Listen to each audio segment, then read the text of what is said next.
the gathering and social activities we have here, we try to bring the Filipinos closer and makes this a home away from home. You too can be part of these activities by becoming a volunteer. Let us keep the Bayanihan spirit alive. We will continuously think of exciting events and programs. Follow our Facebook page, Philippine Bayanihan Society Singapore, and on IG at Bayanihan Society SG for updates. Tara na! Magbayanihan Center na!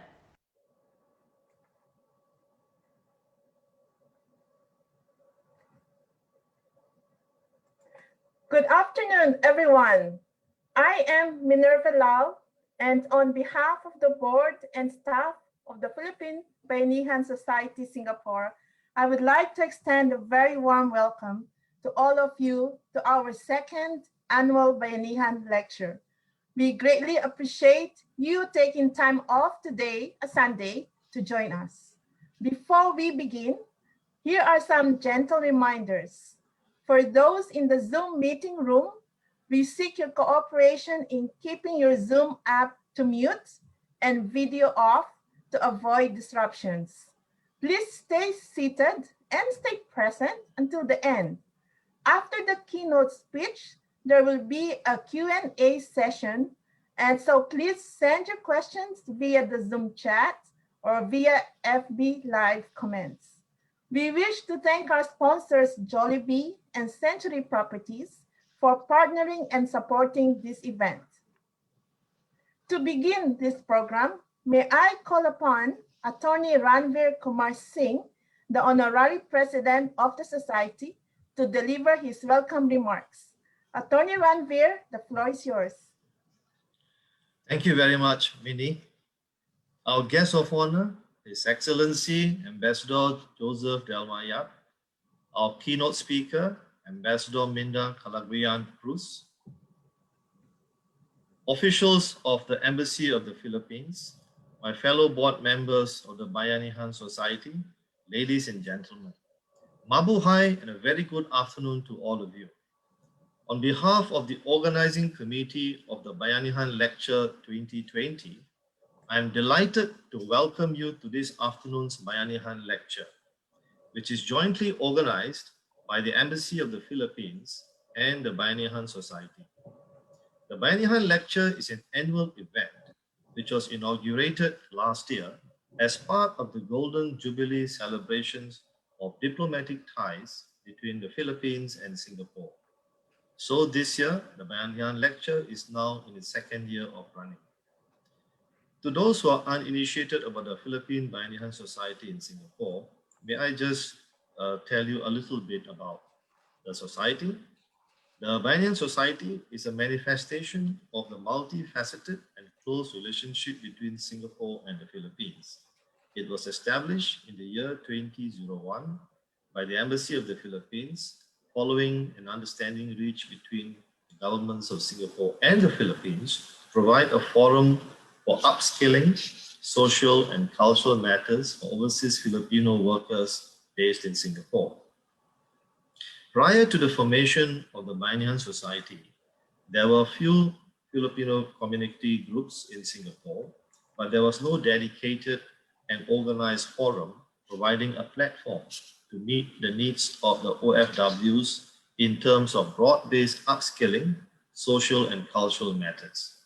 That gap has been filled by the Bayanihan Society since its establishment in the year 2001.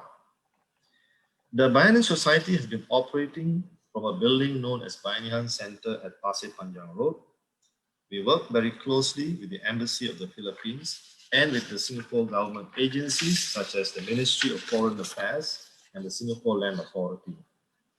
In line with the cooperation between the two countries, the Bayanihan Society is managed by an equal number of representatives from both the Singaporean and the Filipino communities in Singapore. The Bayanihan Center has been the home for OFWs. Training over a wide range of courses, especially curated for OFWs, have been held every year at the Bayanihan Center.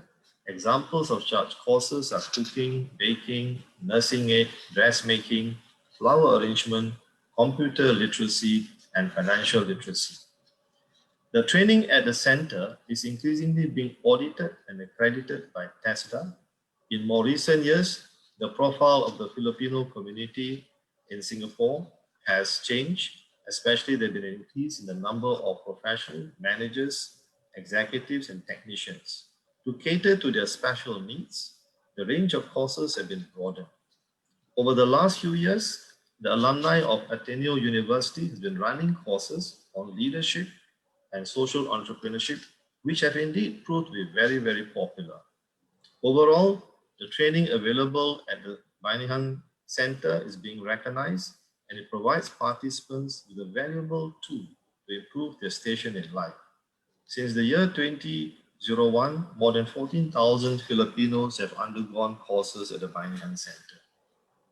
Apart from that, the Bayanihan Society also provides scholarship for some students in the Philippines to support them in their tertiary education.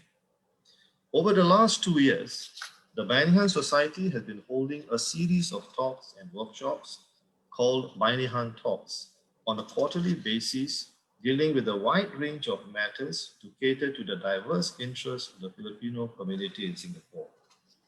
Apart from education and training, social and cultural activities are also held at the center throughout the year. Major events include the annual Bayanihan Walk and Labor Day celebrations.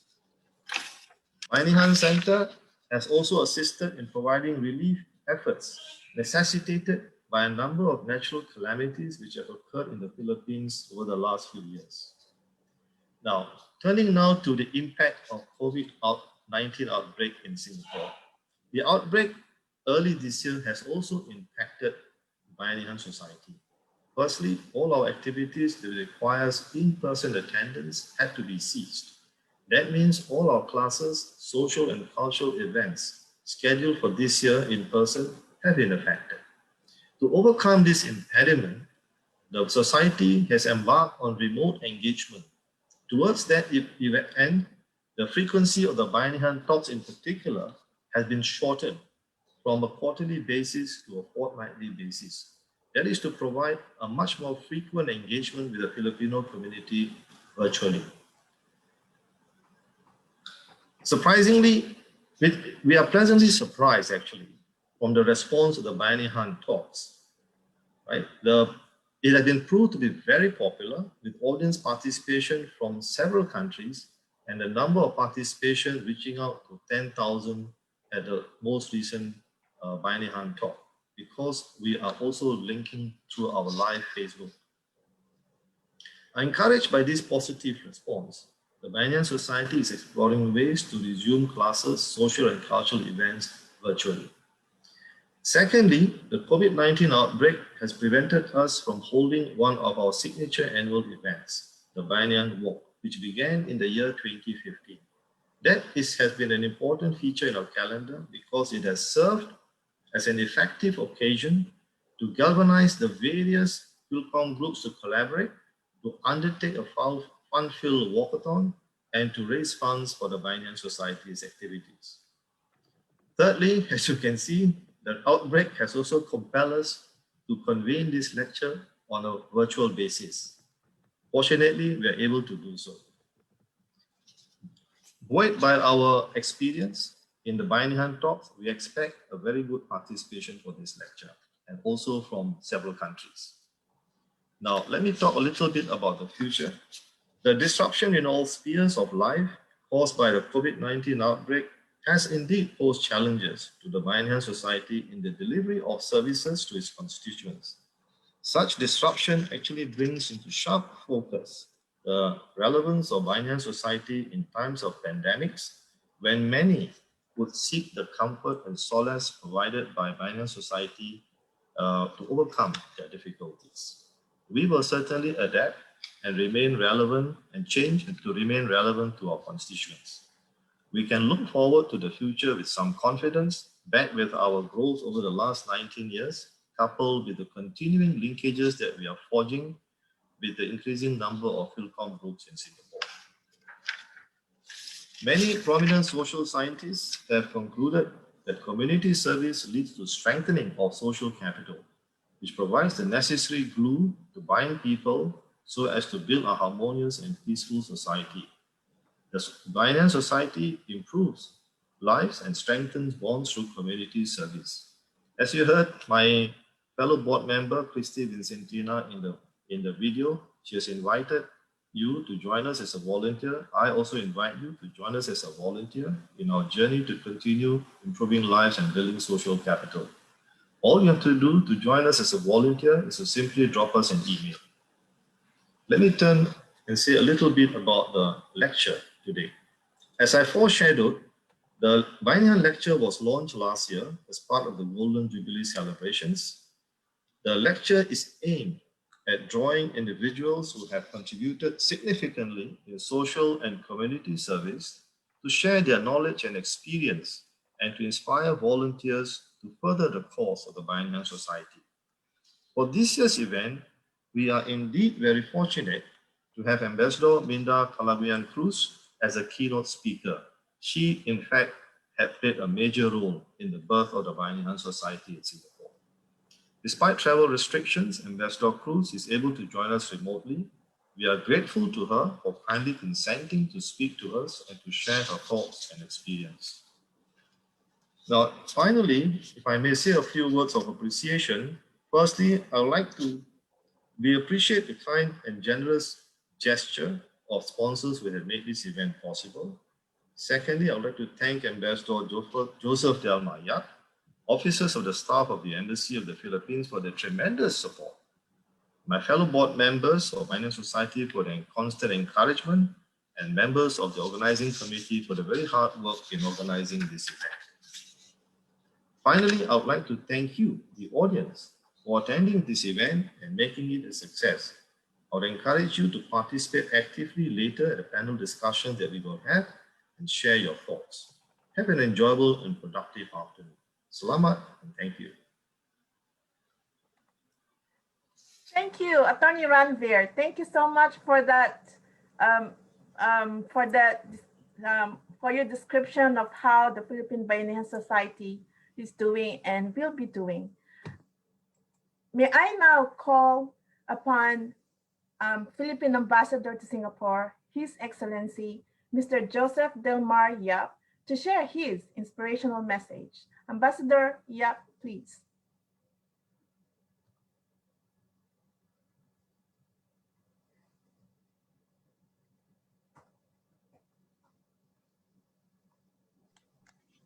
Ambassador Yap, the floor is yours.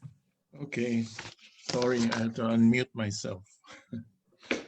Ambassador Minda Calaguian-Cruz, Mr. Ranveer Kumar Singh, Honorary President of the Philippine Bayanihan Society of Singapore,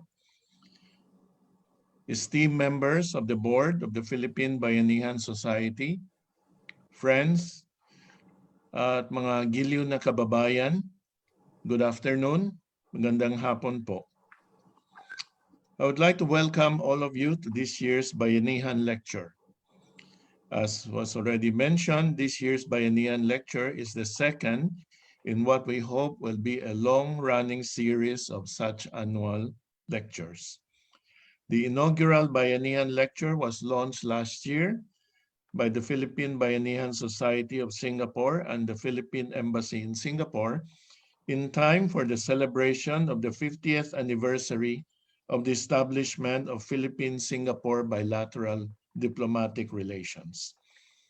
The Bayanihan Lecture invites a distinguished person or expert to speak on the Bayanihan spirit or a topic on the friendship, cooperation, or relations between Singapore and the Philippines. In this year's Bayanihan Lecture, our speaker is an esteemed Philippine diplomat, retired Philippine Ambassador Minda Calaguian-Cruz, who had served the Philippine government through the Foreign Service for many, many years. She was the Philippine Ambassador to Singapore from 2008 to 2014 and to Australia from 2016 to 2018. Many of you have collaborated with her in her many initiatives while she was here in Singapore. Ambassador Cruz will talk on Bayanihan in times of pandemic, a topic which is very appropriate for the times. Bayanihan, as you know, is the spirit of communal oneness and cooperation, which we see is still very much alive in the Philippines and is manifested in many different ways. We see the Bayanihan spirit in action when farmers help each other plant or harvest crops, when a group establishes a cooperative, or when several families come together to construct a structure for the community or dig a communal well. In times of dire need or challenge, we also see more serious mobilization of the Bayanihan spirit, such as in the aftermath of a disaster or calamity, when entire villages or municipalities undertake a concerted effort to rebuild their neighborhoods and move forward to bring the community back to normalcy. In the last few months, we have seen how many large Philippine conglomerates have donated hundreds of millions of pesos worth of test kits, PPEs, face masks, gloves, ventilators, medicine, and other critically needed medical items to support the government's efforts to fight the pandemic. We have also seen many individuals help by providing big and small contribution in the form of food, grocery assistance, as well as contributing to charity funds to ameliorate the conditions of the poor, who are the ones that are most badly affected by the shutdowns due to COVID-19. Of course, the Bayanihan spirit is not a unique Filipino characteristic, nor is it limited by national boundaries. The perfect exemplar of this is, of course, the Philippine Bayanihan Society of Singapore itself, which is composed of Filipino and Singaporean volunteers who closely work together to promote the welfare of OFWs, as well as promoting understanding between the Philippines and Singapore and between the Filipino people and Singaporeans. It is also noteworthy, for example, that many of our friends in Singapore reach out to help Filipino communities in times of need in Bayanihan fashion.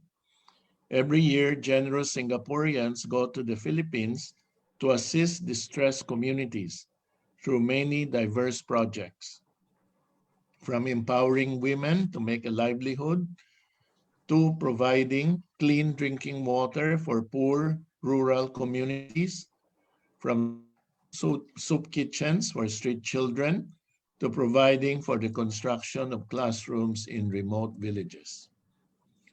When Typhoon Haiyan, also known as Super Typhoon Yolanda in the Philippines, devastated parts of the Philippines in 2013, the government and people of Singapore responded immediately and generously with humanitarian aid and relief efforts. When Taal volcano erupted in January 2020, Singaporean NGOs went to Batangas to help affected farming communities. Today, even as Singapore itself is still trying to manage the effects of the COVID-19 pandemic, it is lending a very strong helping hand to the Philippines through very generous donations of high-valued hospital equipment, respirators, and virus detection kits. The Temasek Foundation and Ministry of Health have so far donated millions of dollars worth of these critical hospital equipment and commodities to the Department of Health and various hospitals.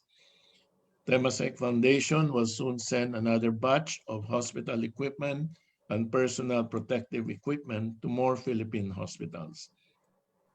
For this, we thank Singapore for being such a good friend in times of great need. The COVID-19 pandemic affecting our region and the world has completely disrupted life and society as we know it. Social life, business life, and economic life are affected, to the distress of all of us. Now, more than ever, the people of the Philippines and all over the world need the Bayanihan spirit to pull each other through and survive this global pandemic. What does the Bayanihan spirit mean during this time of global pandemic? We will turn to our guest of honor, our guest speaker today, Ambassador Minda Calaguian-Cruz, for her insight on the topic. Maraming salamat at mabuhay. Thank you for that inspiring message, Ambassador Yap. And now, to give the introduction to our distinguished keynote speaker, may I call back Attorney Ranveer. The floor is yours, Attorney. Thank you, Minnie, again. Actually, Ambassador Minda Cruz does not need introduction to the Singapore audience. She has done 2 tours of duties in Singapore, and many Filipinos and Singaporeans know her very well. But to some of our audience in some of the countries where she has not served, she might need a bit of introduction. So let me then say a few words about her. Ambassador Minda Calaguian-Cruz served as a diplomat for the Republic of Philippines for 35 years before she retired from service. She joined the Foreign Service in 1983 and began her career as an assistant director of the China division. She later served as a director in the United Nations and other international organizations for social development and humanitarian issues, and she was the chief coordinator for the Secretary of the Foreign Affairs. She oversaw the Philippines' bilateral relations with 41 countries, including ASEAN member states, Australia, Japan, and China from 2014 to 2016. Her overseas assignments have included London, Beijing, Hong Kong. She was the Minister and Consul General in Singapore from the year 2000 to 2004, and that was a period of time when the Bayanihan Society was established. And she played a key role, as I mentioned earlier, in establishing the society. Ambassador Cruz was the Philippine ambassador to Singapore from 2008 to 2014 and went on to become the ambassador to Australia from 2016 to 2018. She is known for her strong support for migrant workers and overseas Filipino communities, having initiated the Post-Arrival Orientation Seminar, which is known as PAOS, for Filipino workers in her places of assignment. She has strongly supported awareness, building on important issues such as personal finance, health, care for the elderly, women empowerment, which affect Filipinos abroad. She is an advocate for humanitarian causes and works closely with non-government organizations in the Philippines and overseas. She supports children with cancer and is a champion for the House of Hope in Davao City, Philippines. House of Hope is a transient home in Davao City for children with cancer, providing holistic services to families affected. She is a recipient of the Philippine Presidential Award known as Gawat Mambini in 2007. I have great pleasure in inviting Ambassador Minda Calaguian-Cruz to deliver her keynote speech.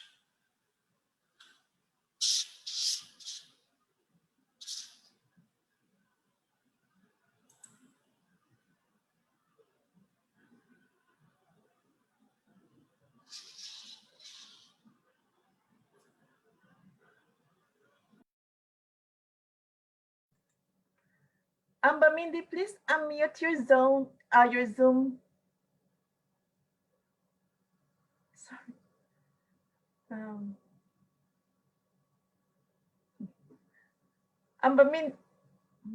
Mindy, please unmute your Zoom chat, your Zoom app.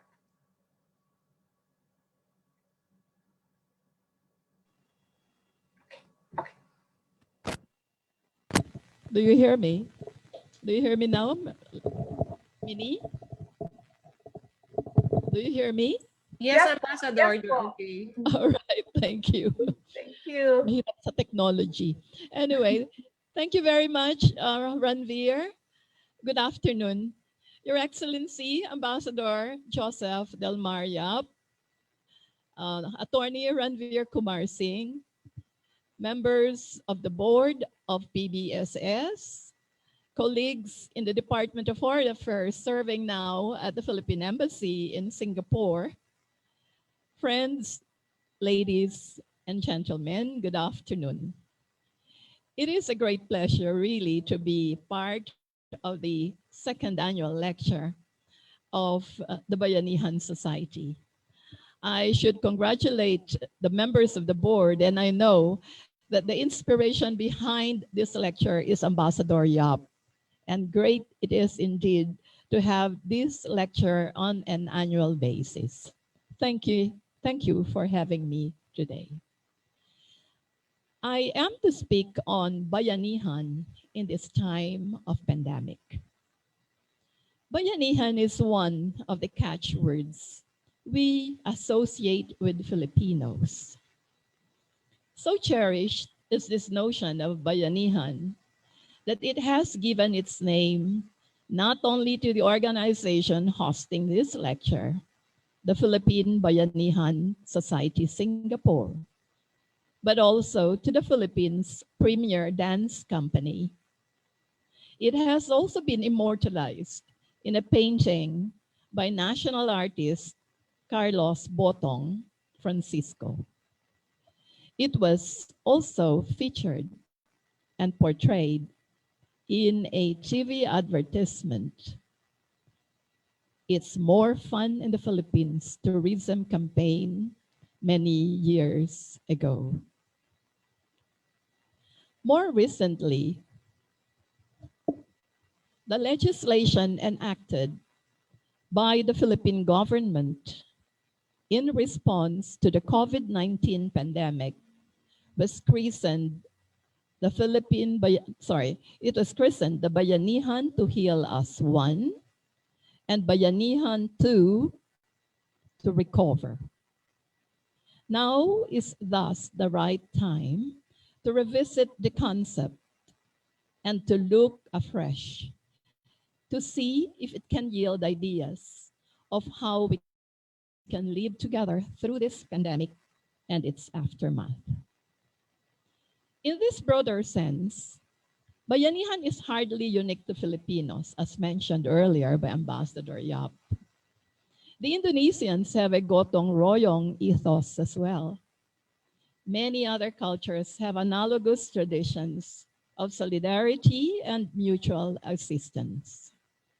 It could be argued that such practices emerged as an evolutionary human adaptation.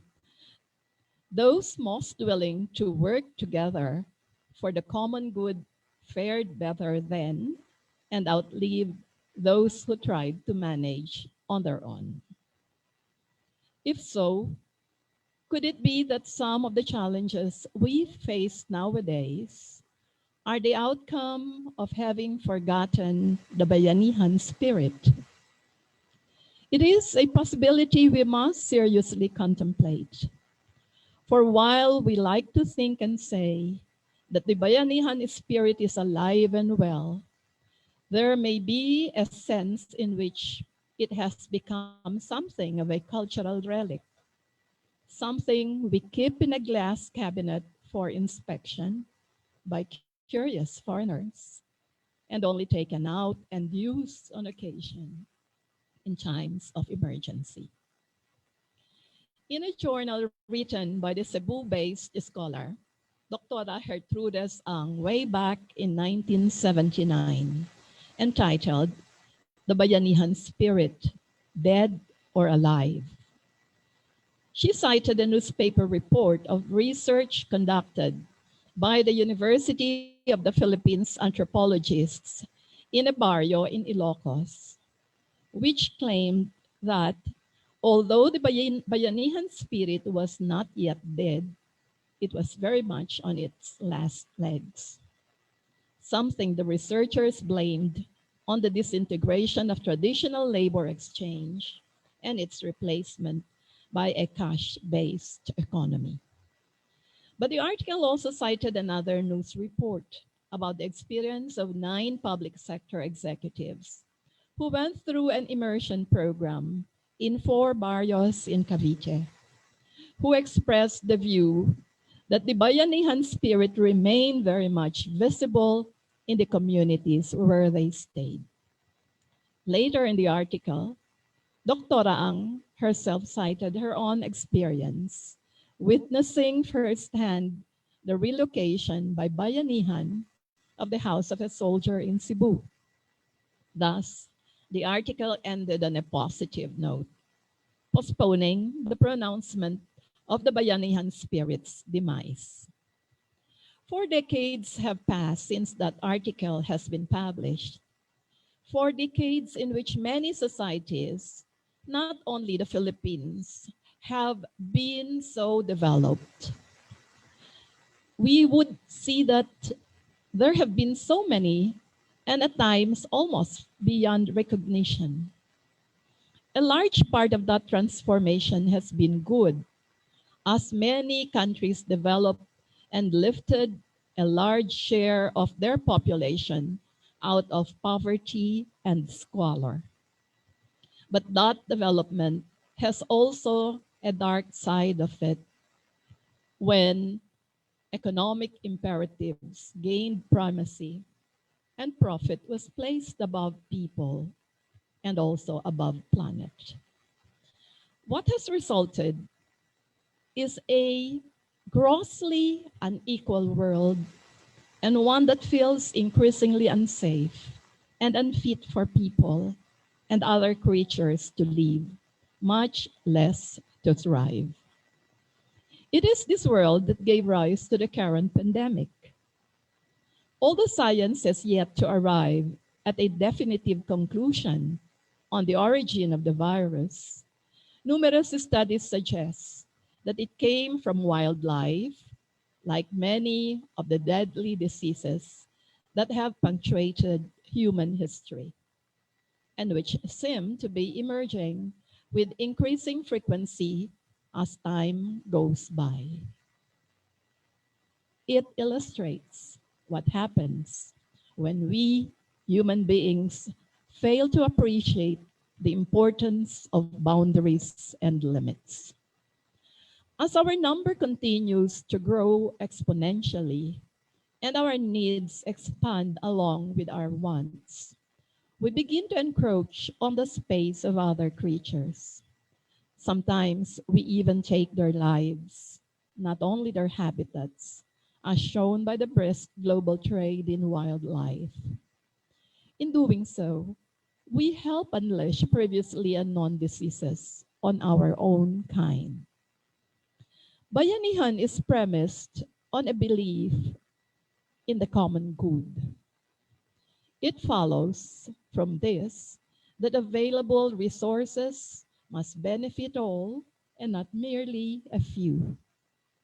The village, the country, the world is a commons that must be shared in terms of both stewardship and use. The opposite of this idea of commoning is that of enclosure, self-interest alone, casting our net wide for ourselves, and living little or nothing at all to the others. The current pandemic has been described by some as a dress rehearsal for humanity and the challenges it will face amid climate change and environmental collapse. Indeed, if there is a crisis confronting humanity that will require solidarity at a global scale, this is it. Worryingly, our individual response thus far does not inspire a lot of confidence. Consider how the start of the pandemic, when government imposed full or partial lockdowns and people rushed to the supermarkets and drugstores to stock up on necessities, quarrels ensued over toilet paper, and stores had to impose limits on the number of masks, hand sanitizers, and other items so as to discourage hoarding. Meanwhile, some of the more affluent readied their private jets and aired their bunkers. Consider, too, the race to develop a vaccine against SARS-CoV-2 as researchers work overtime to get candidate vaccines through testing protocols. Some of the world's wealthier countries have been signing agreements with pharmaceutical companies to secure the first batches to be produced of any successful vaccine for their own citizens. Is this how our COVID-19 story is set to end? If the pandemic were a test for humanity, we would seem to be failing. The conclusion we draw is that many people look out for ourselves when they look out for themselves when push comes to shove. Personally, I am not ready to concede this argument. I have met too many selfless and altruistic people in my life and have seen too many examples of solidarity in action to give up so easily on humanity. Even in this pandemic, for every person you see filling their shopping carts with groceries to stock up their pantry, there is surely another person piling her cart with supplies to be distributed to the hungry and the homeless. For every billionaire building a bunker, there is probably another billionaire funding the research to create a vaccine against the virus and help those affected by it. And the majority of people have shown tremendous patience, resilience, and cooperation in the face of significant restrictions and disruptions to their normal lives. Other heartening examples of how people are responding to the pandemic in a spirit of solidarity abound in social media. In Batanes, for example, the Philippines' northernmost island, images showed villagers setting out extra food in front of their houses, free for the taking by those who are hungry. All over the country, as PPEs ran low in local hospitals, social enterprises adopted production lines to produce more, while many workshops sprang up inside homes, hospitals, and churches to create improvised masks and face shields to be donated to healthcare facilities. I myself had been very much involved in this fundraising through the help of our friends, and I was deeply involved in coordinating them.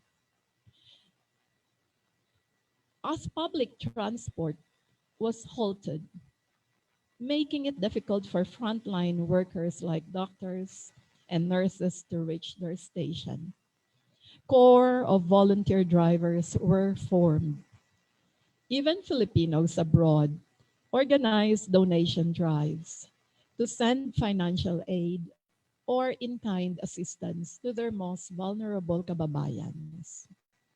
And this trend is replicated all over the world. Over there in Singapore, the owner of one of your well-known bookstores, books actually, when forced to close shop due to restrictions, volunteered to buy groceries and run errands for the elderly in his neighborhood. Civil society groups organized activities to help migrant workers who were among those worst affected.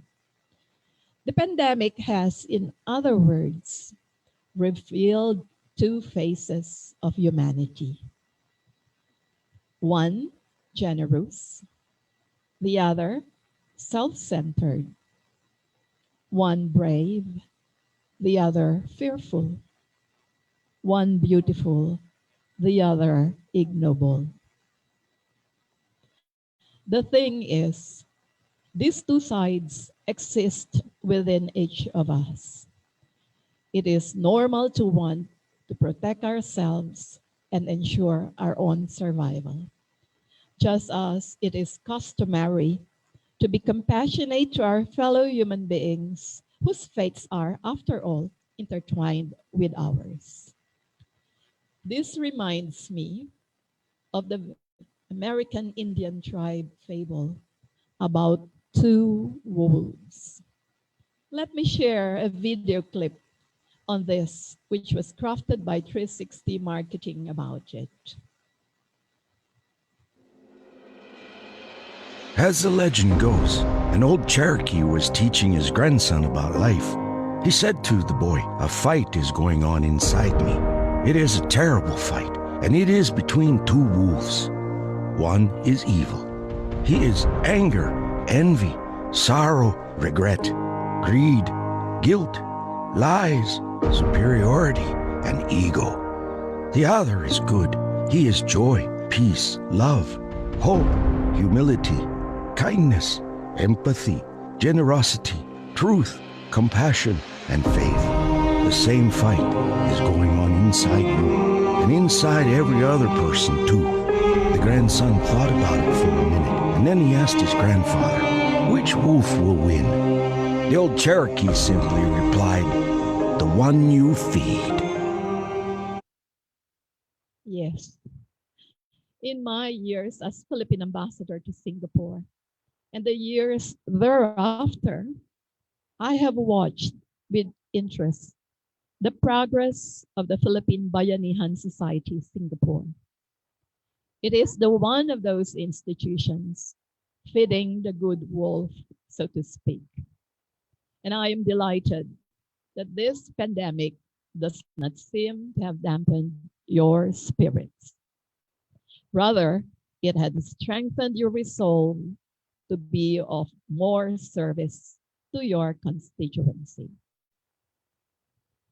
I have seen, for example, the beautifully sewn children's masks, which you donated as part of the Mask Sewn with Love initiative.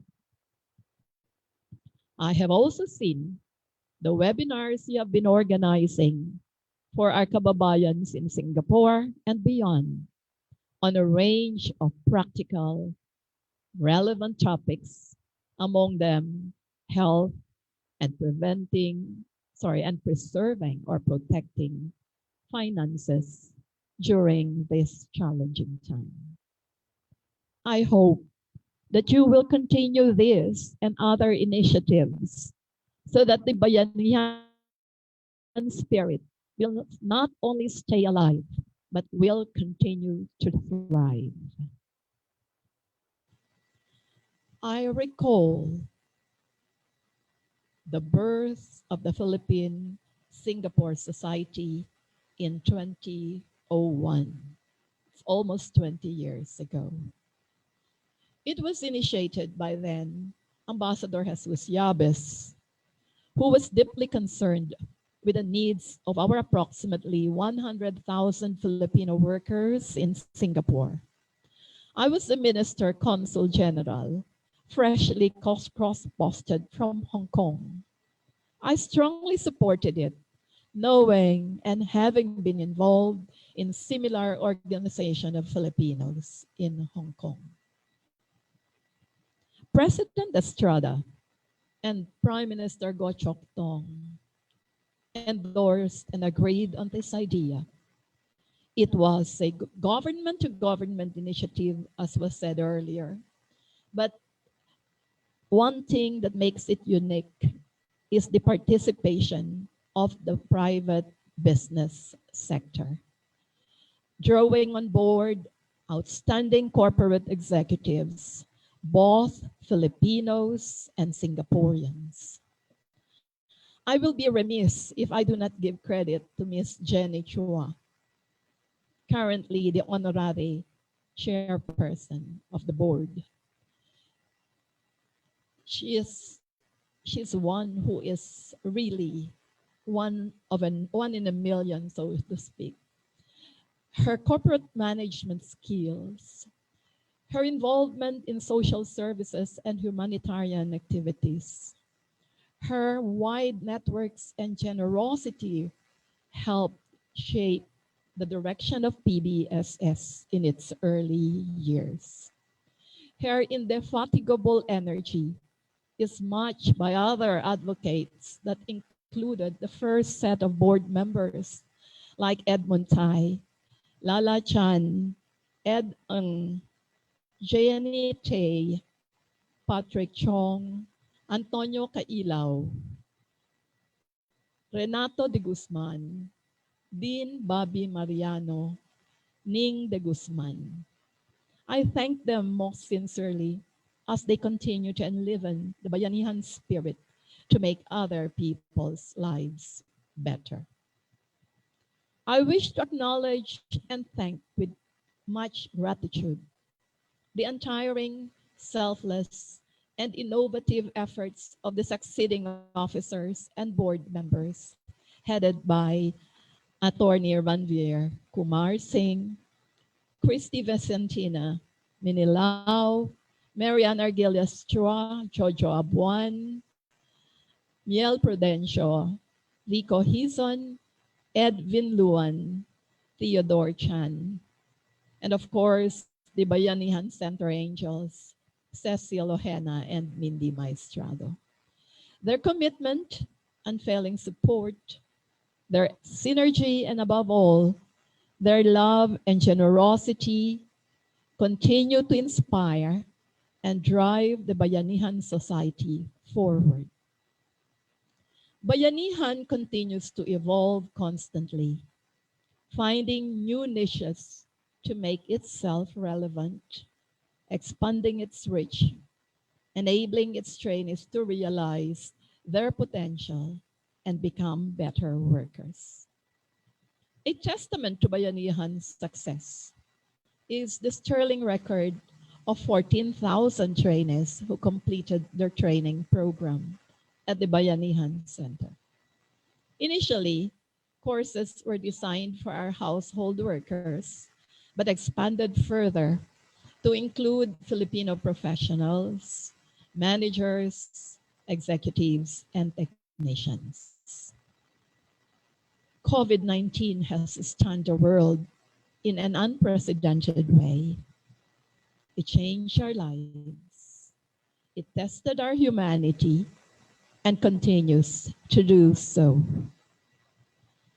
I am awed by the many acts of kindness, compassion, and generosity across our society, from billionaires to the taho or the sweet and soya vendor who provided free cups of taho to medical frontliners. This crisis showed our individual and collective compassion. Indeed, there is much hope. Sadly, this crisis will not go away. It will stay, it will linger with us. Its crippling effect will linger much longer. Our forbearance will continue to be tested. This is now the challenge before all of us. We need to act fast. Governments, business, civil society, and everyone else have to contribute to the collective efforts of governments to address the growing poverty, unemployment, economic displacement, social exclusion, other socio-economic problems, as well as psychological problems resulting from this pandemic. Bayanihan Singapore has performed successfully in normal times. I am certain it will come into a point of becoming much more innovative and creative. One that is reinvigorated, recalibrated, more resilient, unafraid of the new normal, and willing to embrace it with confidence. As you continue to train your constituents, ensure that your programs are suitably aligned with the realities of the new environment. It should not be limited to providing them with the new skills. Rather, it should set platforms for transformative action. The need for more creativity, thinking smart, thinking out of the box, and producing a range of relatable skills for the new normal are essential. The digital platform is now the way forward in the new normal. Government, education, and business have begun using them. Working and learning from home has changed our behavior. Technology has become the essential engine that drives the economy today and more so in the future. However, despite the physical distancing that we have to observe, we must not forget how to relate with people with respect and propriety. Another imperative now more than ever is to strengthen your enablers who support your organization. Volunteers, partners, government, the Filipino organizations, and other supporters are all your enablers. Collaborate closely, forge new arrangements with them. Be open, listen, and do not fear untested waters. The unknown scares us in the same way that disruption does. However, it also brings opportunities that we must be ready to grasp. Enlarge and enhance networks with like-minded groups who are willing to provide support and to add value to what you do for your graduates. As many will continue to lose their jobs, self-employment, small and micro enterprises serving the needs of the gig economy will be much in demand. Open avenues for mentoring the beginners, help marketing products, provide for on-the-job training partnerships and continuing education, among others. Strengthen entrepreneurship and other training opportunities. Encourage the habit of saving for the rainy day. Setting up cooperatives, savings, and investment schemes to help bring financial stability could be expanded with what you have all started at the Bayanihan. There is so much we can to do all together to bring resilience and prosperity for our trainees. Foremost, as we develop and strengthen social capital, let us not forget the physical, mental, spiritual well-being of those we help and their families. Then technology enables us to bond families and groups in programs for well-being as well as for livelihood. Expand your webinars to include families of your trainees in the Philippines in such areas as financial literacy, strengthening family values and morals. People are a great resource. We treasure our people, and the most we want for them is to be productive, stable, and happy. In closing, let me go back to Dr. Jose Rizal, whom I mentioned in the beginning of the lecture. Dr. Jose Rizal is our national hero, our pambansang bayani, as we call him. Traditionally, bayani referred to anyone who upheld the idea of bayanihan. Only later did we come to associate it with outstanding individuals who distinguish themselves by extraordinary qualities or acts. As we navigate a world irrevocably altered by COVID-19, it is perhaps time to return to this earlier notion of what it is to be a bayani. Unlike Rizal, we are not being asked to go to prison or to take a bullet for our country. We are only being asked to lend a shoulder or a hand as we carry our communities, our countries, and our world safely through the pandemic and beyond. If we do this right, who knows, there might be a fiesta waiting for us. Thank you for your kind attention. Good afternoon.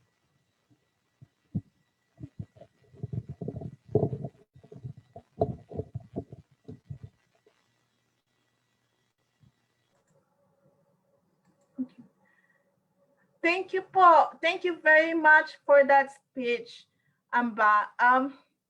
It is very inspiring because it confirms that Bayanihan spirit is still very much alive, and it is alive in all of us. And COVID-19, as you said, has not diminished that. Rather, it has strengthened the Bayanihan spirit, and let us continue to feed that spirit.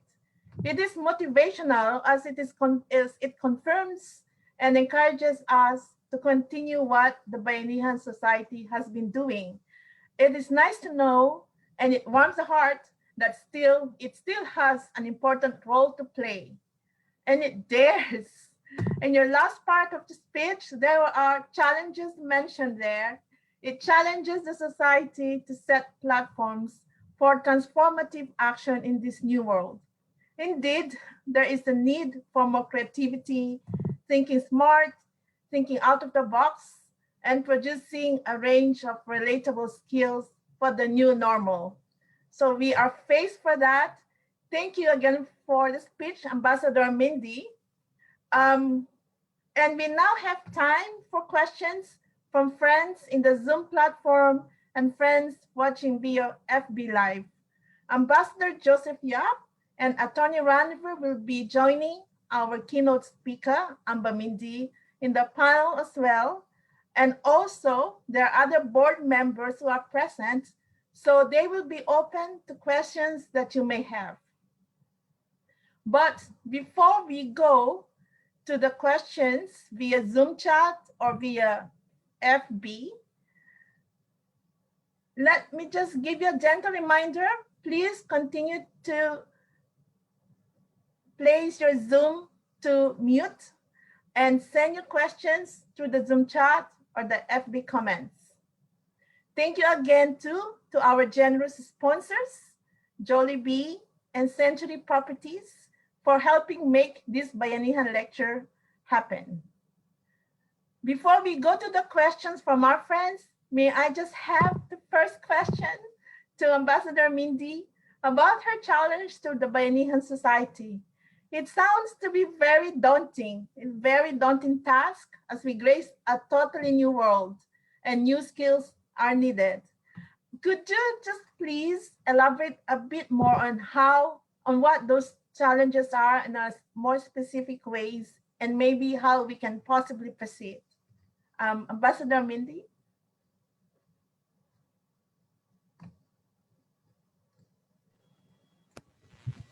Thank you, Minnie. Well, it's actually not new to you anymore. After seeing what you have been doing, listening to what Bayanihan has been doing, I think what is really important is to take on transformative action, as I have said. We have been training, we have been upskilling people. But at this time of pandemic, many will lose their jobs in the process. So what can we as a training facility do to be able to help them? As I mentioned, we have to bring in new, or we have to bring an arsenal of new and relatable skills. The pandemic had given rise to quite a number of things in our society. It changed our behavior. So even our consumer patterns, even the educational patterns, even the medical patterns, everything has really changed. And for these changes, there are opportunities that we may be able to identify in training our people. Example, telemedicine has become already uh, a very good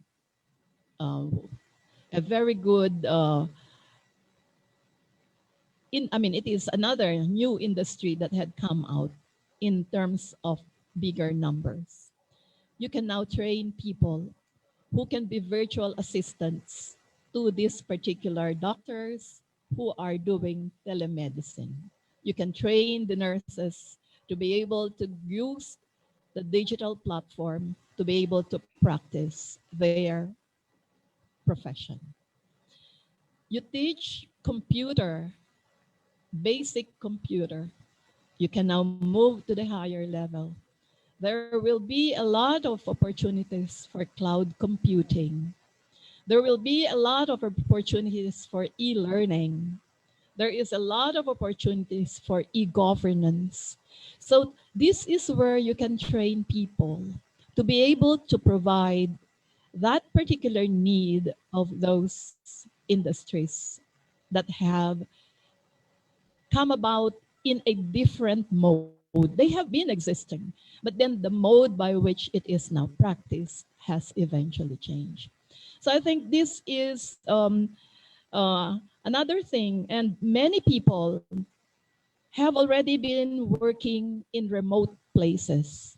Ito na nga yung tinatawag nilang remotopia. People work within the four walls of their homes, yet they are able to produce everything they need despite the physical presence and the face-to-face arrangement. So I think these are things that we need to do, even in education now. You have mostly asynchronous methods of teaching, just like what you do. It's the virtual platform, you go to the digital economy. But it also puts a lot of pressure on those who will be performing it. So your instructors, for example, how do they want to deliver their teaching platforms in such a way that they will be assured that what they are teaching will will be absorbed by their students when there is no more watching over your students. So it also maintains a lot of creativity, but like education, you need to have a human being behind, whatever may be your lecture that has been tape recorded, whatever assignments that you give them that you check also through the net. So these are all these challenges. Find your niche. Where else can you help train our people to be able to respond to these needs? Thank you. Thank you. Thank you for responding to that question. That's actually a very wide-ranging question and a very wide-ranging answers are possible. Mindy, and maybe Antonio might be able to help answer the next question, which comes from Tats Loxin. She's asking, what innovations will Bayanihan Center make to adapt the classes to the new normal? Even if any one of you would be able to answer, Mindy or Attorney Randy, or even Ambassador Joseph Yap, if you have some ideas or already you have some plans on how we can move forward in this new normal.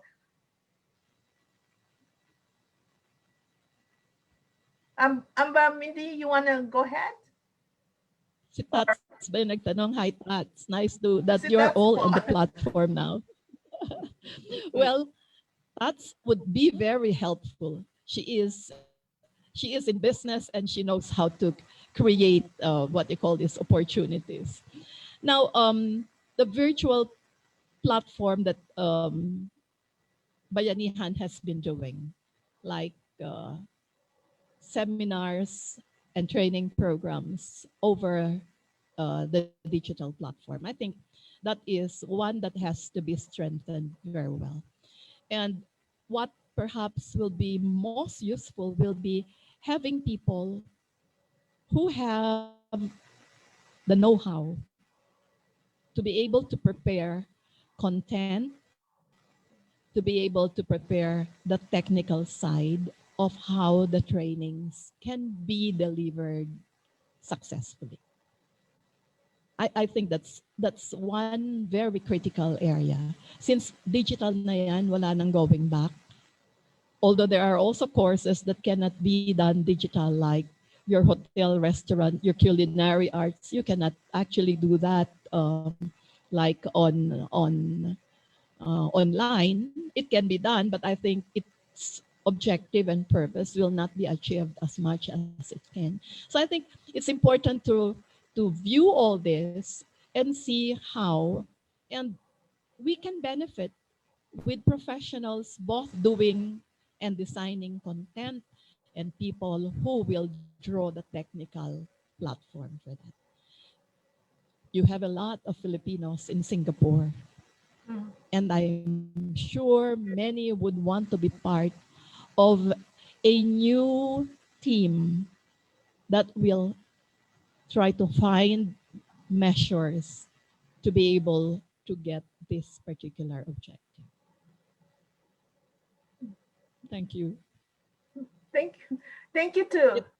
Tats actually, Tats has already been very much ahead of time. When I saw her here, they were doing like co-work spaces. Those were practically new. How many? That's more than a year ago. But Tats had been working on that. I think get Tats as one of your volunteers. She is. She is very supportive. She's already Great. part of us. Great. Thank you. And she also, sorry, it's all about you now. Sorry, but yeah, but she's been helpful. She's been supportive, and she's always attending our webinars. So yes, thank you for Another thing which I think I'd like also to stress. We'd like to do all the upskilling, the retooling of our people. But this COVID pandemic has also caused a lot of emotional, mental health problems. You know, the National Center for Mental Health here in the Philippines have mentioned that they receive about 13, 15 calls per day on a regular day. But after COVID, it had tripled. The number of calls have tripled. I know we have a lot of resource in Singapore. We have a lot of professionals in this field who may be able to help. So what Bayanihan can do will not just to help those who are in Singapore, but the families of those who are in Singapore but are separated from them. I think yun na, yung digital platform na naman ang pwedeng gamitin doon. No? You can include it in one of your webinars. Invite one of our psychologists there or psychiatrists who are in Singapore to be able to help in this particular area. Thanks.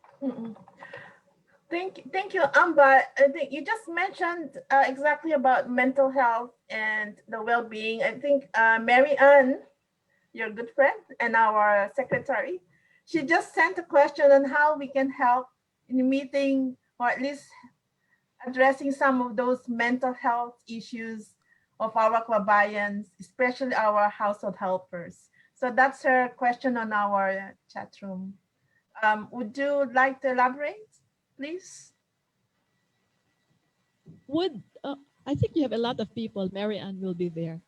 You know what you can do? You can do like tape recordings or video recordings on tips for well-being. You can do videos of spotting problems for individuals and when they should be seeking help. I think it's a wide-ranging thing that you can do. Faith, Filipinos are very religious. I think we draw a lot of our strength from our faith in God. And having a lot of people who cater to the spiritual needs of the community, plus you have the professionals who are able to help address this, I think you can have a very good collaboration, a very good partnership. Okay, thank you so much. Thank you. There's another question from Dr. Eugene. He's a doctor and he's also one of our supporters and volunteers, Eugene Makalinga. He says, thank you, Amba, for having been posted in Singapore and in different parts of the world. What else can we apply from other countries that will work in the Philippines? And what other countries can learn from us as a people and as a country? That is his question. Okay. Thank you, Eugene. It's nice to hear from you. And we're lucky to have Eugene. He has also been a regular in the Bayanihan Center. Yes. Well, when I was in Australia, it was a very good arrangement. The Filipino communities had been very well organized. In fact, it dates back up to the point when the mail order bride issue came about. And there were groups of Filipino women who really were very active in pushing for legislations to protect these women. And for a country like Australia, they are dispersed. Mas mahirap yon. Madali ang Singapore dahil very contiguous yan. Kaya madaling mag-organize, madaling gumawa ng activity. It's easier to do it. There they had like support groups for every state. So they had an umbrella organization where all the representatives of the states, the Filipino organizations per state set. So that was like their executive committee to be able to come up with programs and also to come up with ideas. They usually have their annual convention where they do discuss programs, projects, as far as the state where they are concerned is. I would say they were lucky because there was government in funding. Parang they could access to some funding for some projects. And I think that was one of those things that really I've seen and was very useful to push and to be able to deliver. That's one thing. And then of course the Filipinos still have always been very open. And another thing that I've noticed was it was not just all things done in Australia, but it went beyond Australia into the Philippines. So just like the issue of dementia, many Filipinos there have problems of dementia. And Filipino community brought this forward. I was invited, and it was good to see how the now the Filipino organization are able to tap associations that could also be useful and helpful for problems back in the Philippines. So the problem of dementia was not just for those Filipinos that were there, but then even for Filipinos in the Philippines who are suffering from dementia. So the exchange of professionals, the exchange of lectures and all became a very, very good tool of enhancing the bilateral relations and the people to people. Yet you deal with a reality that many still are in denial and need a lot of guidance in. So these are some that I could think about. So I think you will just have to be very creative, also find out ano pa ang pwede nyo magawa. Ano? Yeah. You? Yan po ang challenge.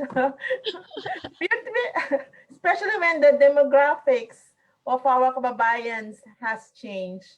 And so we are all, I think Attorney Ranver can speak for on this one, on how we are trying to address and attend to the needs of, not, with the changing demographics that we have. Attorney Ranver, would you like to say something about that, on how we've been changing our programs or adapting and trying to meet the needs of different groups of people in Singapore?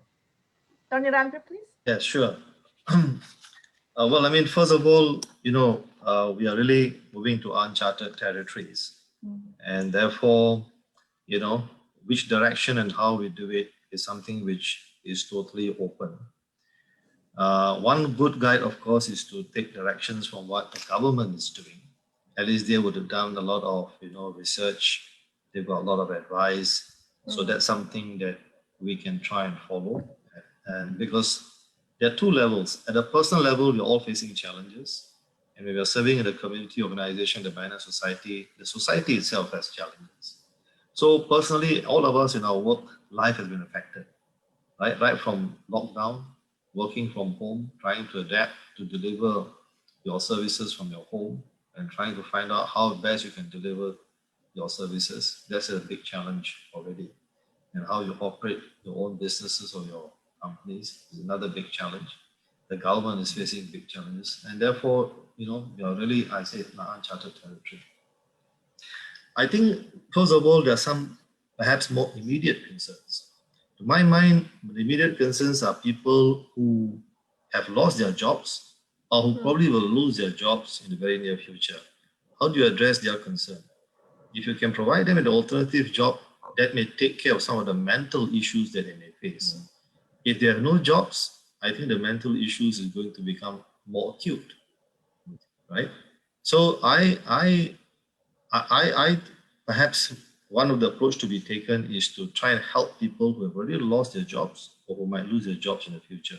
What do we do to enable them to either be able to take on a job which might be available? Because some of the jobs that they may have lost will never come back. So that's the reality we are facing. So what are the jobs that have been lost? Well, sometimes people who are in the retail trade, people who are in the transportation trade, people who are in the tourism trade. If a sudden change of the industry, that many of them have lost their job. If you read Singapore Airlines, 95% of the airlines are not flying. So they have got $8 billion stimulus from the government. So can you imagine that? It's unimaginable.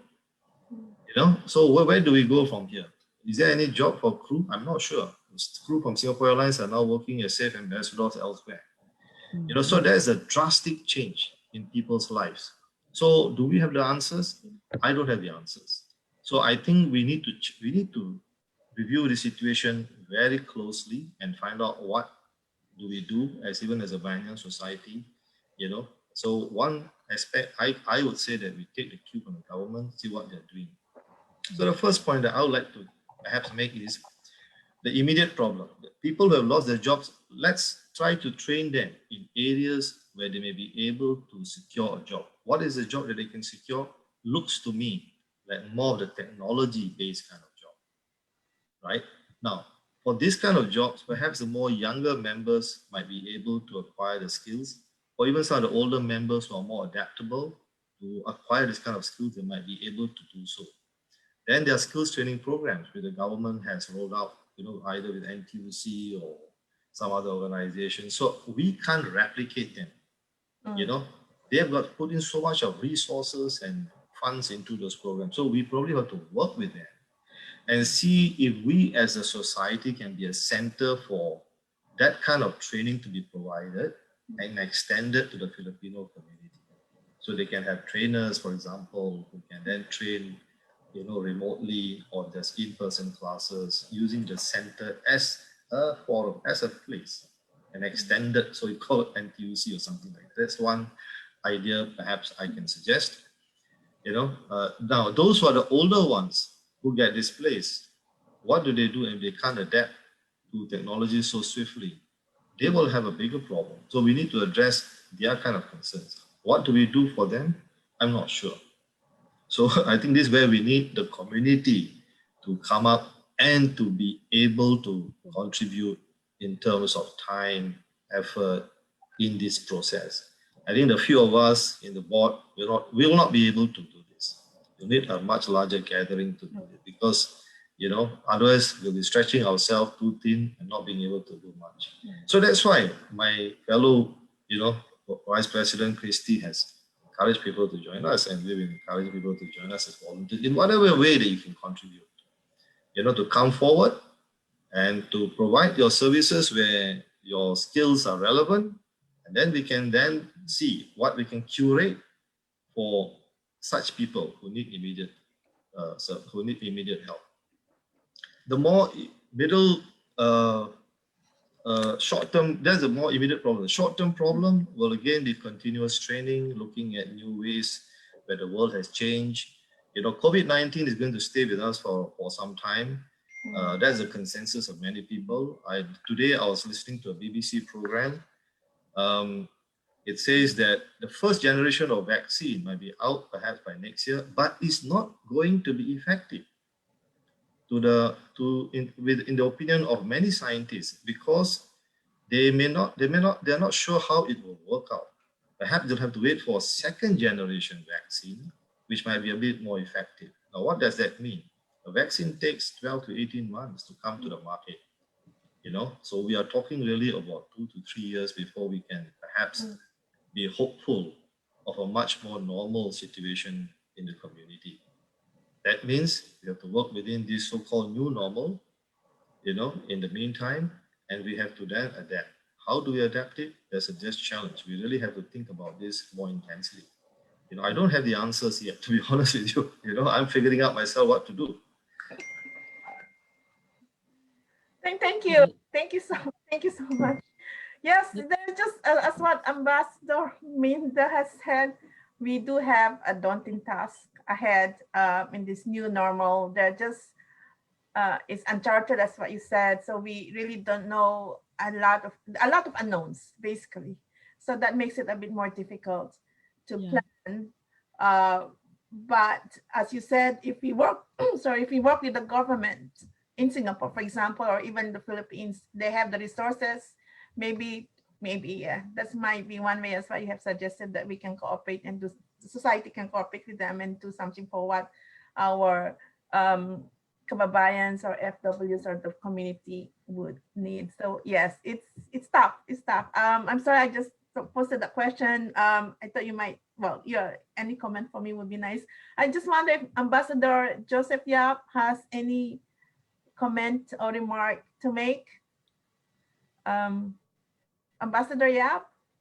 Yes. I don't want to put you on the spot, but if you have any comment. You have put me on the spot already. Thank you. Sorry.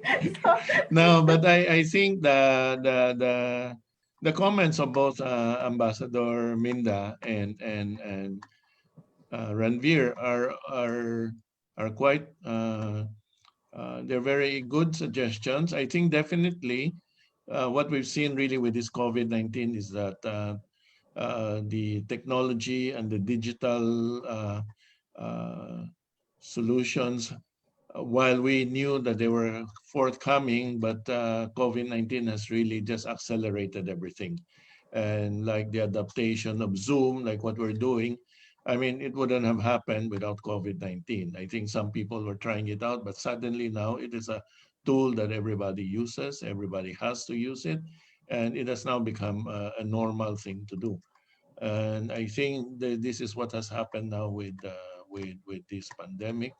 And I agree that we will therefore have to retarget the training programs of the Bayanihan Society, the Bayanihan Center, to assist our kababayans in these types of skills. And it is true that we actually have quite a lot of OFWs who are now professionals working here, and I'm sure we can get volunteers from them who can who can teach webinars or training through the digital virtual training, so that our whether our OFWs, whether they're HSWs or other professionals who are not that skilled in digital, might be able to develop their skills. I think that's good. And I think uh, I also second the motion on the mental health challenges. I think maybe we need to have a webinar in one of our Bayanihan talks, to have somebody come on and talk about how, if there are, of course, there's no magic solution to it, but at least there may be some ways to help people cope, because unfortunately, even from us here in the embassy, we're seeing more cases of people who are being challenged really mentally by the pandemic.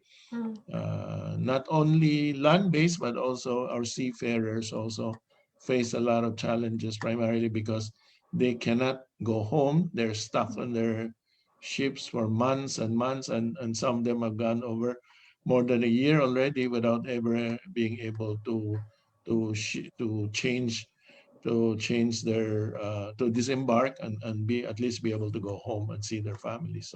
So those are challenges, and I think that they definitely should. There must be some way that we can help them, even if only for them to learn from professionals how at least to cope up during these times when we are all still stuck somewhere, not being able to go home as our normal practices. So I think all of these are good suggestions, and I'm sure that Bayanihan Center will pick up on it. Whatever the embassy can do to assist, we definitely are prepared to assist and lend whatever support we can to the project. So thank you. Thank you. Thank you. We heard that, Ambassador.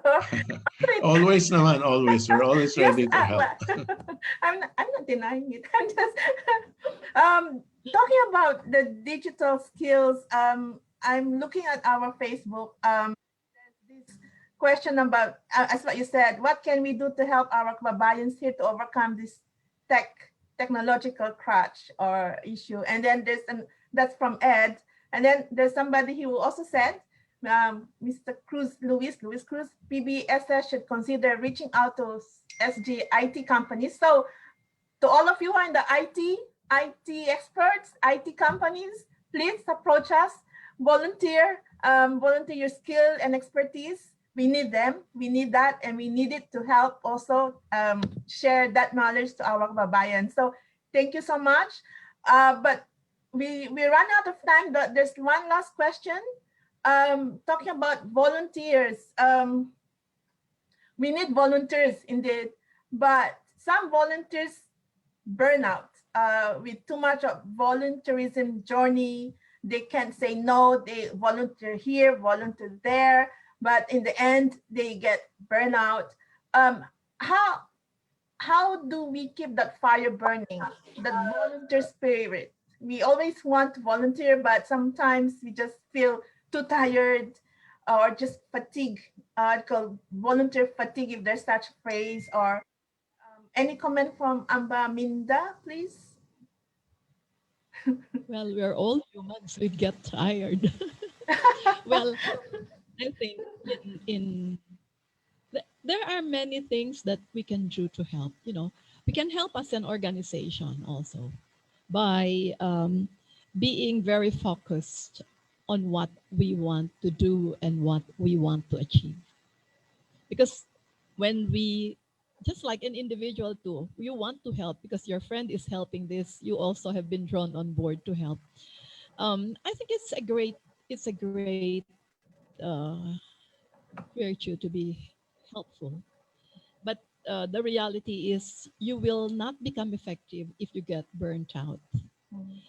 So one is the organization has to stay focused.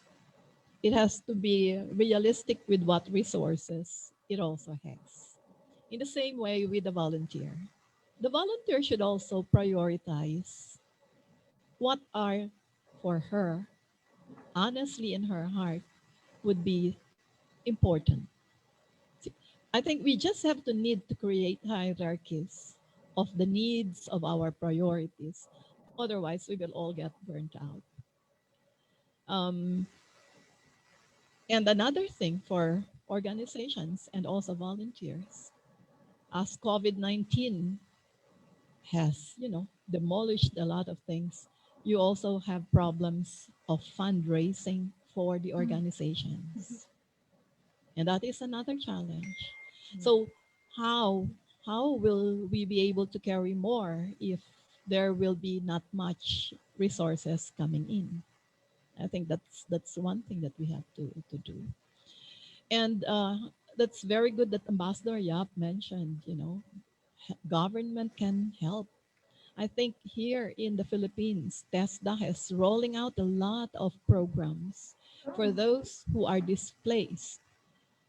PBSS is accredited with TESDA. I think it may be one of those that you can explore. See what programs they have that the members of our community can benefit from. Yeah. Yes. Because Yes. I think at this time we have to train people, even for those who want to go abroad. Ano ba yung kailangan overseas? Ano ba yung kailangan overseas? We just cannot be churning a lot of training programs that at the end they're not able to do anything after they've completed it. I think it's most important really that at the end they are able to make it a reality. What they have studied will be something that is a reality for them, something that will also provide and answer the needs of the individual and the family. I think that is key and most important. Like what Ranveer mentioned earlier. Yes, everybody is in a quandary because, like, even here in the Philippines, you have airline pilots who have lost jobs. You have airline stewards. So some had resorted to home, what they call this, like chefs. They now dish out all their what they call this, all their menus from home and are able to deliver them to homes. So you don't need to go to a first class restaurant because there are chefs who can dish it out from their homes and then can have it delivered to the comfort of your homes. So these are things that are the reality. And in fact, some even say they are they are earning more than being fully and formally employed. But the downside of it is you don't have medical insurance, you don't have your SSS, you don't have your what do you call this, your retirement and pension plan. So at the moment, I think this is the reality. This may be the options that you have to grasp rather than not being able to do anything and not being a productive individual for your family and for your society. So it's really a lot of thinking that we have to do. And of course, the needs really will have to be fully grasped before we can do that. Thank you. Thank you. Thank you. Before we end, and I'd like to end this and on a happy note. So I just have a very quick question asking Amba Mindy, Amba Yap, and Attorney Ranveer, just a short sentence on your happiest moment in the Bayanihan Society and Bayanihan Center. Sorry, the happy moments that you have had, just one of those, please. So we'll be happily ending our lecture. For me, the happiest part is when we put up the Bayanihan Center, because it was something that was really worked for very hard, and seeing it up, working so much to be able to serve as many people as we can, I think it's a lot of source for me for joy to see and to be involved. In fact, even if I am no longer in the service, I always monitor what you are doing. In fact, you and lots of Filipinos, our friends, continue to link up with me. And I always make the unsolicited advices. But I think I can do that because many people know me. I don't mean anything, but then it's really a friendly gesture to be able to make things happen and also to ensure that Bayanihan lives on. I want it to live on. And I think all of us have really a stake into making it thrive very successful. Thank you. Thank you. Tony, Amba Joseph, yeah, please. Yeah. I don't know that it's the happiest, but I would say that the first time that I went to the Bayanihan Center, obviously for me was a very impressive visit because again, it was very when I first heard about it, actually only after I arrived as ambassador, then that I found out that there was in fact a Bayanihan Center and what it does.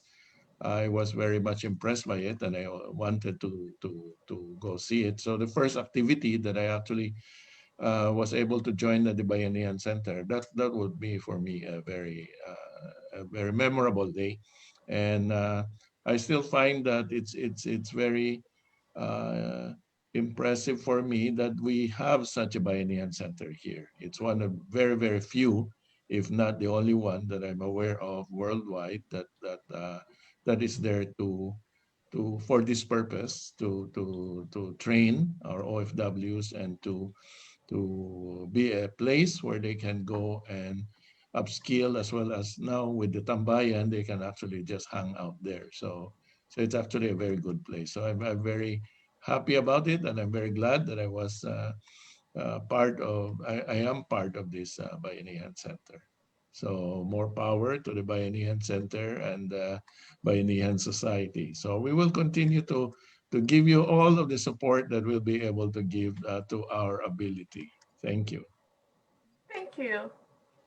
Thank you, Paul.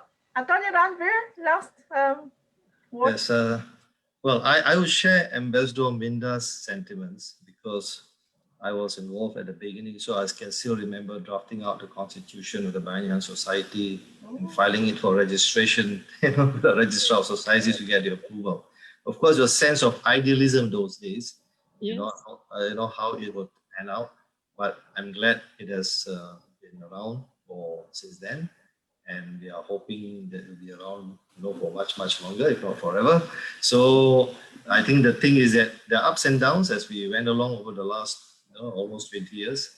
So the thing now we are facing new challenges, but I'm sure we'll be able to overcome the challenges because we have tremendous support from the embassy, from the two governments, and from our well-wishers. So I think now we should really move towards, we were just talking about what are the things that we should be doing. So based on many commentators' views is that many jobs which have been lost may not return, and therefore people may start a lot of startups, for example, especially the youngsters. So I think what really is important is to identify the kind of skills that we require, and then we provide the opportunities for people to apply those skills. It could be personal skills, like as Minda mentioned, a chef, a master chef who can dish up quickly. I know, for example, master chefs in China, for example, who only cook for private parties, and they can charge for equivalent of US $20,000, for example, for cooking for a private party. So that's the kind of skills that some of them acquire and they're in demand. And I see no reason why we cannot provide training for this kind of people here.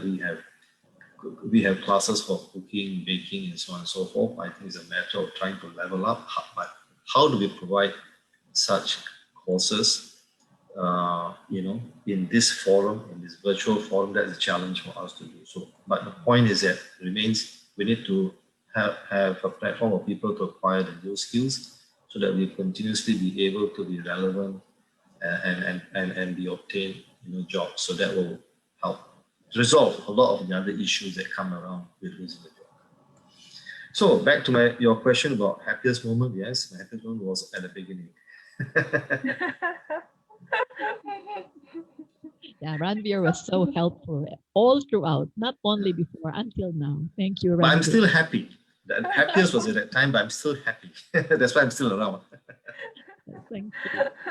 Thank you so much. Actually, Attorney Ranveer being a non-Filipino, that's special. I mean, he's a special person. He's got the heart of a Filipino and always try to help our Filipino kababayans in Singapore. Thank you so much, Attorney Ranveer. Please be there as long as possible. So we will continue to do a lot of new things for everyone. So that's good. I think that was the last question. It's nice to end it at least on a happy note, thinking about the happy things, because there's still a lot of challenges, daunting tasks that we need to do from now on, given that the new normal is really a different normal. So thank you so much. And we hope to our friends who are watching and listening, we hope it has been a productive and informative session, and one that has been inspiring and inspires us to do more. Thank you so much for the frankness and generosity and in candidly sharing your thoughts and insights from our keynote speaker, Mindy, and Ambassador Joseph, and as well as Attorney Ranveer. Thank you so much for your time and your thoughts and candidness and sharing. So we are truly privileged today to have distinguished persons joining us. And thank you to all the attendees, both on Facebook and Zoom, whose active participation and enthusiasm has made this second Bayanihan Lecture a lively, engaging, and fruitful one. We hope everyone has learned something new and has been inspired from the thoughts and experiences that were shared. A very big thank you to our ambassadors, Ambassador Mindy and Ambassador Joseph, as well as to Attorney Ranveer for all your thoughts and sharing your ideas. And yes, and before we close, may I now call upon Consul Anthony Reyes, the First Secretary and Consul at the Philippine Embassy in Singapore, to give the closing remarks. Thank you for that, Minnie. On behalf of Ambassador Joseph Yap, I express the Philippine Embassy's many thanks to Ambassador Minda Cruz for her insightful thoughts and views. In these days of the COVID-19 pandemic, the Bayanihan spirit remains crucial to bring our communities and countries through the pandemic and into normalcy. Among Ambassador Cruz's points was the importance of undertaking an initiative in our own respective communities. We must be part of the solutions. Beating this pandemic requires many solutions that will deal with the pandemic in different levels to ensure that people and families survive this pandemic. Several solutions are needed to mainstream among our communities the mindset, attitudes, and behaviors that will help reverse the trend of community transmission of COVID-19. It is hoped and desired that more people will contribute towards the frontline response toward COVID-19. With that, we thank Ambassador Cruz for her time and words, and the Philippine Bayanihan Society of Singapore for its untiring advocacy. Be safe, everyone, and bless you all. Thank you. Thank you, Consul Tony, for the closing remarks. Before we end the lecture, may I call upon Christy Vicentina, PBSS Vice President, to present our token of appreciation to Ambassador Mindy. Christy, please.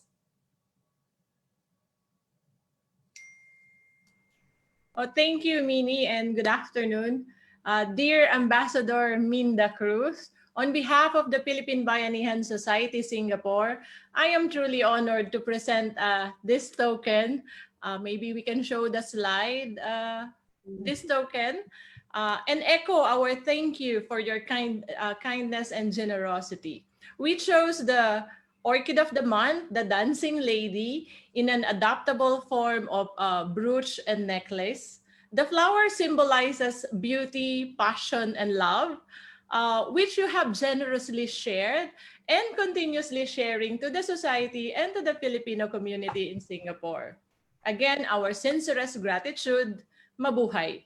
But allow me to personally say thank you, of course, to our partners, Jollibee and Century Properties. Maraming salamat po. Back to you, Minnie. Okay. Thank you. Thank you, Christy. On behalf of the Board of Directors of PBSS, I thank you again very much, Amba Mindy, for being here, sharing with us your precious time and valuable insights. We also sincerely thank Ambassador Joseph Del Maria and Consul Tony Reyes, and to all the officials and staff at the Philippine Embassy. Thank you too for the team behind the scene, led by Ed Benluan, our Assistant Treasurer, and our go-to person for our own IT issues, as well as thank you to the Bayanihan Center Manager Cecil Ojena and her Deputy Manager Mindy Maestrado. So they're all working behind the scene. We wish to say thank you to all our family and friends out there watching here in Singapore and in the Philippines and around the world. I know there are some embassy staff as well who are elsewhere and watching us. And also those friends, those in the Zoom chat, and as well as those in Facebook. So thank you so much for joining us. And also again, we also wish to say thank you to the sponsors, Jollibee and Century Properties. And we do have a webinar, this regular webinar this Thursday. Our guest speaker is Labor Attaché Saul DeFries. So he will be talking about polo services, Thursday, 7:30 p.m. So please join us then on Thursday. So Bayanihan is all about helping one another. And quoting L. Sidney Abel, if there is at least one person you've helped in life, then your life has been worthwhile. So I hope that Bayanihan spirit will continue to be there inside us. Let's feed it so that we'll be able to do a lot of good things and help our friends. So that's it. We end our lecture here, hopefully leaving you inspired. I am Minerva. Take care. Keep safe, everyone. Till the next Bayanihan lecture. Cheers and God bless. Thank you. Thank you. Thank you. Thank you.